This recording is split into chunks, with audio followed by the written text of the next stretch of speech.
And this is Peter Schiff. We are back here at SchiffRadio.com. And joining me now is my guest, Christian Adams. Christian is author of the just-released Injustice, Exposing the Racial Agenda of the Obama Justice Department. I'm actually holding a copy of the book up for those of you who do have the video connection.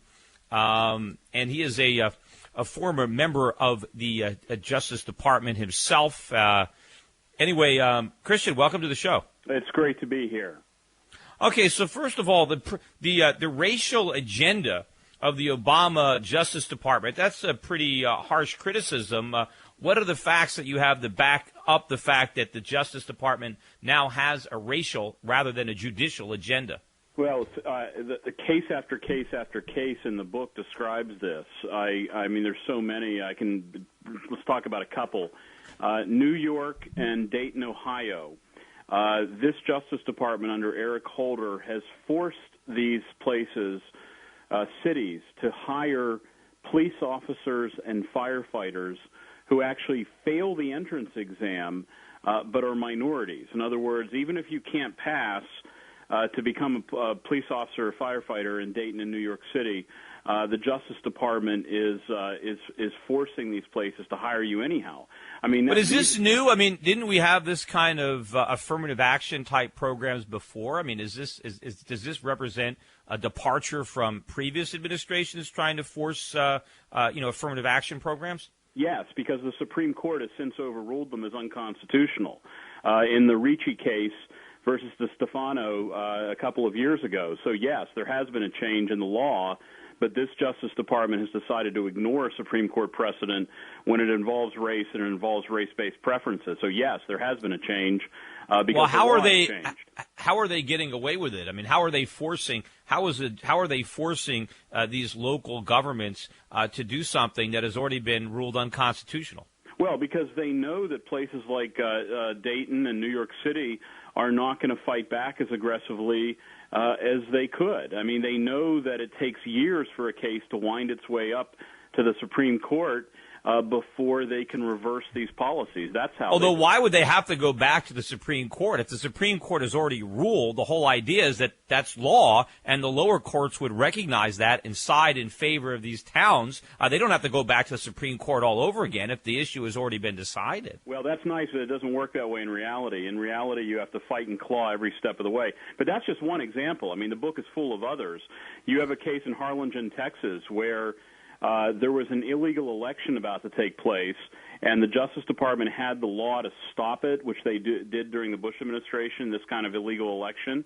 And the Assistant Attorney General for Civil Rights, in meetings at the department, which I detail in the book Injustice, said, you know what, we're not going to do anything about this. Let's just see if the right candidate wins based on their skin color. And this took place in Harlingen, Texas in 2009, completely lawless. And they waited around to see if the right race won the election before they decided they would enforce the law. I mean, it didn't matter. It didn't matter what party they were or what the candidate was. What the right winner meant the right race. That was the basic criteria that they had. That's right. And if the wrong race won, if a white person won or somebody they didn't like as far as their race goes, they would have gone to federal court to have the election results overturned because it was an illegal election in the first place. So that's just another example. I go through example after example in the book where sordid racial criteria are deciding policy decisions at this justice. Well, how are they coming into a town and forcing them, let's say, to hire a policeman or a fireman who has failed the exam? And are they looking at the exact racial makeup of the police department? And if it's not identical to the racial makeup of the community, they're forcing this type of action? Or well, this gets into the particulars of employment law, but what they basically do is they use what's called a disparate impact theory. And the disparate impact theory is a more radical application of employment law, and it goes something like this. If you give a test that's objective and fair on its face, there's no questions like, that have racial connotations. Just these tests have like pictures of burning buildings with one window with fire coming out and the other with none, and it says which window is more likely to have fire. I mean, that's a real question on this test. And people fail the test, and more minorities as a percentage fail it than white, a disparate impact theory gives the Justice Department the reason in their mind to go in and sue places because more minorities are failing this test. And so they think that that's enough to force them to hire the minorities who failed an otherwise objective test. Yeah, so even though I know the old argument used to have been, hey, these tests are socially biased. And, of course, it reminds me of that old Saturday Night Live skit with Garrett Morris, where there's a question about, if you have a formal invitation and then you have to go by the country club, how do you dress, or, do you wear, and it's fun. And then the last answer is take the A train uptown. And of course, that's the one that Garrett Morris picks. And of course, but there's no social bias at all in these tests. And so, if the minority applicants are not doing as well, it's not because they're minorities. It's just because they're basically just not as bright. And who do we want do we want firemen who can't even figure out where the fire is? Yeah, I mean, look, America was built on the principle of equal protection in the law. Everyone's treated equally regardless of their race. This Justice Department has taken a completely upside-down approach to this. It's unconstitutional, and it's the sort of things Americans thought we were past when President Obama was elected.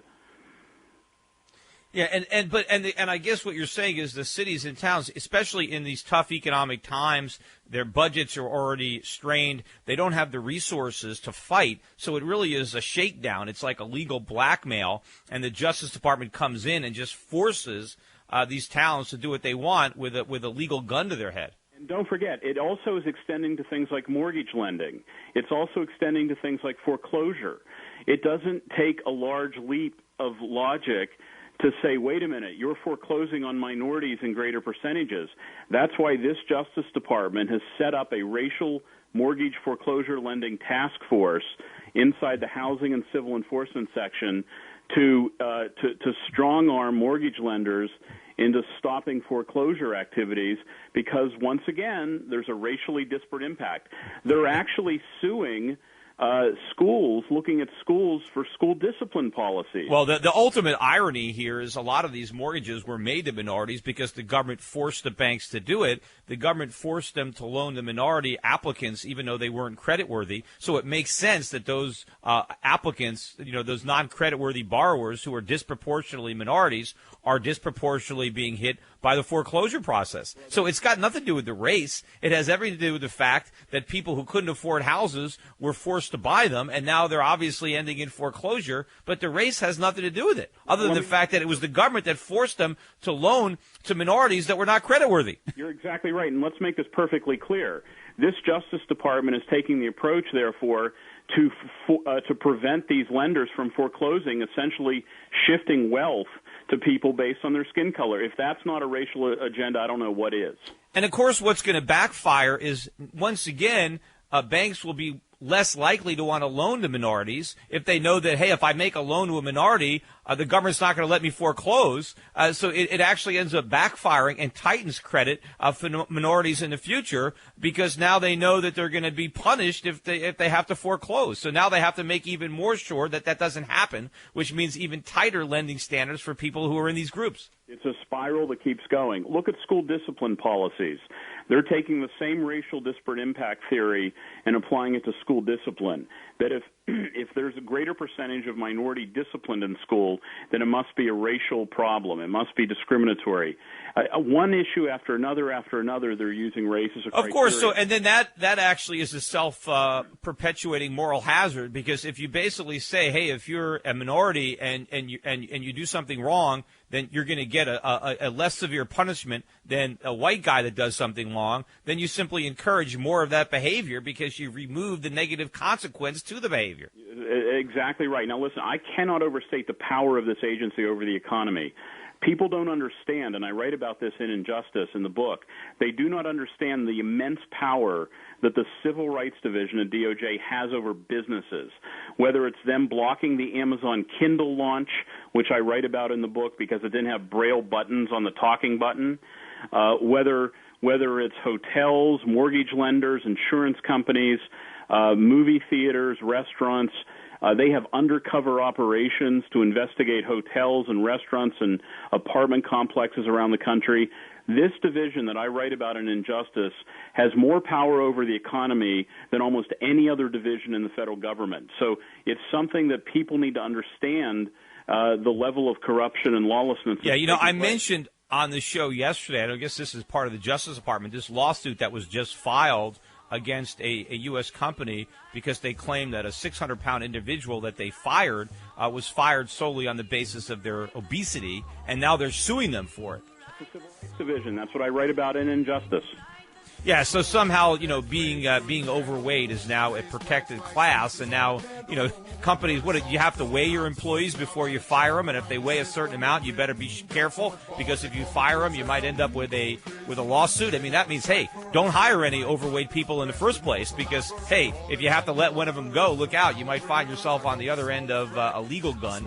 Anyway, we'll continue this discussion after the break. You're listening to The Peter Schiff Show on SchiffRadio.com. And this is Peter Schiff here at SchiffRadio.com, talking with J. Christian Adams, author of Injustice, exposing the racial agenda of the Obama Justice Department. And, Christian, one of the principles of American jurisprudence is supposed to be equal justice for all and equal protection under the law. It seems like under Obama, the Justice Department is really the injustice department.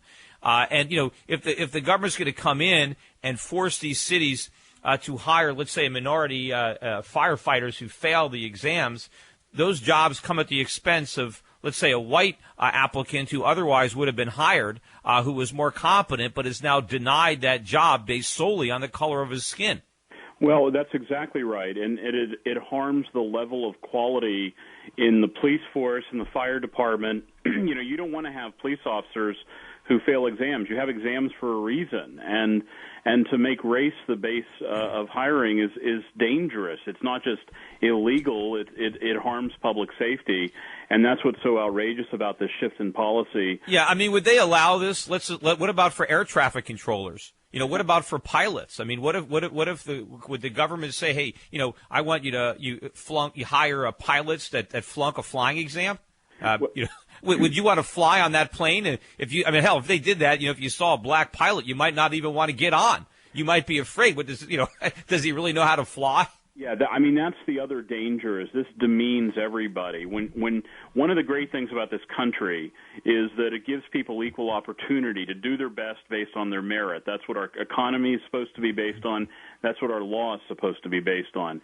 And these sorts of changes in policy that I describe in Injustice is really harms that long tradition in this country. Yeah, and I think the people who I think should be outraged the most would be, let's say, the black who's competent, who passes the exam on his own.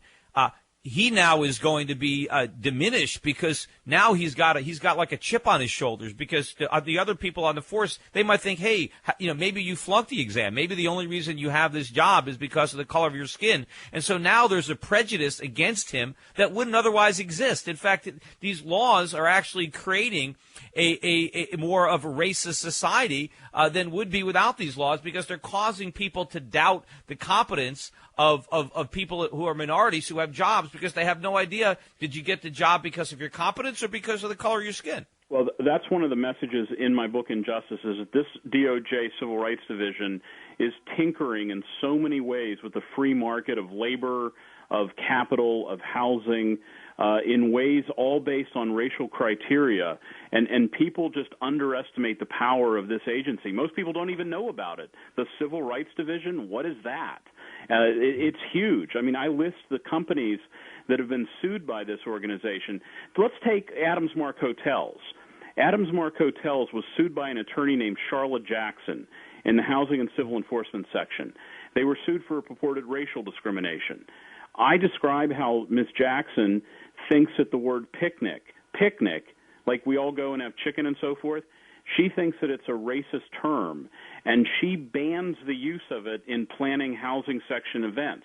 They can't have picnics in the housing section at the Justice Department because this attorney thinks it's a racist term. Well, this is the same racially paranoid attorney who's suing businesses like Adams Mark Hotel for racial discrimination. I detail the people involved in this sort of policy. And now, who are they claiming was discriminated against in this hotel case? Is it the employees or the customers? Customers who came in, African-American customers who were treated differently. What would be the justification? I mean, if you're running a hotel, right? I can't think of any reason that the hotel owner would discriminate based on the color of the skin of people who are willing to rent out a room. I mean, it doesn't even make any sense. They're trying to make money. They'd have no incentive to discriminate based on race. Now, they might have an incentive to discriminate based on other criteria, and maybe the reason that some black person might have been denied a room wasn't because they were black. There might have been some other legitimate reason that they had. Yet, now they've got to defend themselves from these crazy suits. Well, that's exactly why you can't have attorneys enforcing this area of the law who have enormous power on how to view evidence, how to build a case, who are from the far fringes. And I describe how this Justice Department has hired 130 new attorneys from the far fringes of racial animosity to start enforcing federal laws relating to businesses. And so, yeah, that's why, it's my opinion that we should have none of these laws, that, we should just allow the market to punish people who discriminate and reward people who don't. The government comes in with all these laws, and now they create an incentive to discriminate because people want to mitigate lawsuits. I think we have more racially based discrimination because of the laws against discrimination than we would have if we repealed all the laws.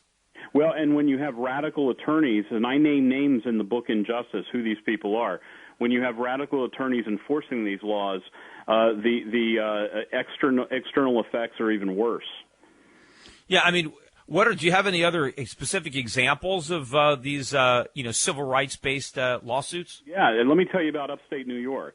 The Justice Department filed a lawsuit against a school district in upstate New York because children, a couple of children were coming to school, male boys dressed as transvestites.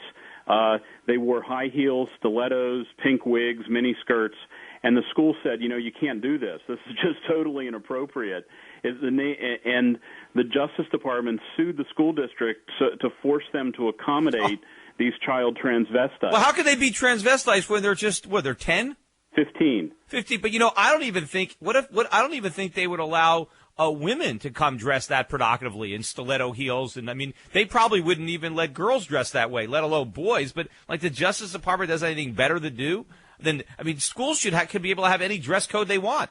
Peter, this is one of example after example after example I list out in Injustice of what's going on now in the Holder Justice Department. Over and over and over again, this is happening. And of course, if we tell the schools, look, you have no control over how your kids dress. I mean, look at private schools. I mean, they have a uniform. Yet they're saying, I know when I was in school, you can't, you have to have your girls' skirts had to be a certain length. I mean, they wouldn't let you even come with really long hair. They want to make sure that, but now there's anything goes. Yeah, and they're claiming it's called gender identity discrimination. It's what people think their gender is, even if it's not really their gender. If the school does not accommodate the 15-year-olds in the mini skirts and wigs, then they're discriminating against that child's gender identity perception. I'm not kidding. This is really a case. You can read about it in my book, Injustice.